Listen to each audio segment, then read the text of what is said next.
All right, we're all set so we can go on vacation this week. It's going to be super streamlined for the task at hand. The only thing that we should have to get somebody to do is putting that extra scoop of feed in with the sow that has piglets currently and giving the piglets a little bit of feed behind their house, and that's how we're going to train them to wean them as soon as we get back. To start getting prepared, we're going to fill up our feeder pigs drum. It's a 55-gallon drum. Just pick up feed and pour it in. With this filled up, it should last probably about 1 or 2 weeks. These pigs are 7 months old, so they are eating a lot of feed. This should easily last while we're away at vacation. Now we're just going to put our tin roof on. I have this anchored down screw, so this little wooden post that you see.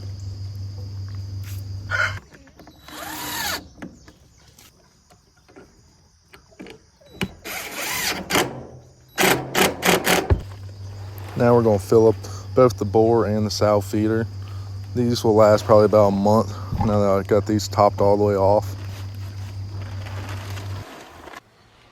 We even got the water system figured out, so we got all 4 tanks getting filled at once.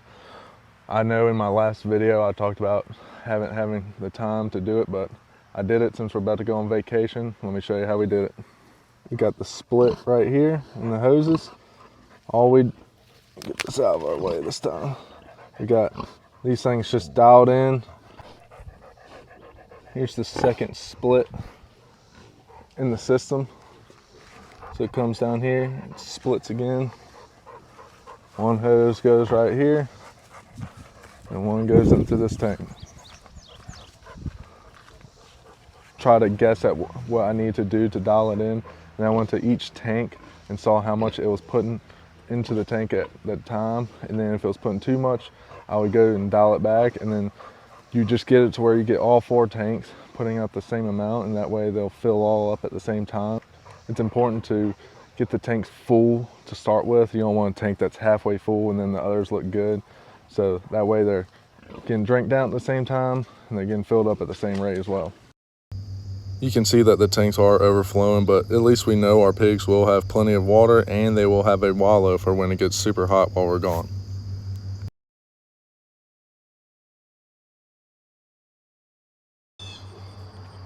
A little look into how we get our piglets trained for weaning. Put a little bit of food back here. They learn there's food back here. Got a little trap pen. All I'll have to do in the morning when it's time to wean is put something on the front of the house and they'll be trapped. Now that the pigs are all taken care of, let me go show you what we did for our chickens, how they're going to be good for the next week. We also have turkeys, same thing. They're going to be good for a whole week. It's a new bucket system. Fill up the bucket, goes in that tube, down to the PVC. Got 6 cups that fill up, and that's how they're going to stay watered. Hopefully these guys will be able to go to the big coop before long. They still got a little bit of time in here. Here's our broad-breasted bronze turkeys. They've gone big in a hurry. I get the 3-gallon bucket with the nipple.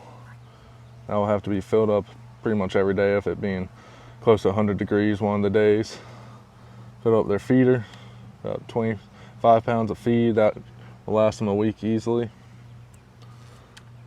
I think we got 1 gobbler in this group. The rest are hens. All right, for these chickens that we have, they're full grown. We have this automatic door. This is light sensing, so it goes up and down when it gets dark and light. This is just how it runs up and down. Got their feeder. Got broody hen, so she's not laying at this time. And for the water, we had to move it out to the front of the house because the piglets were getting to it and knocking it over. So this is where we moved it to.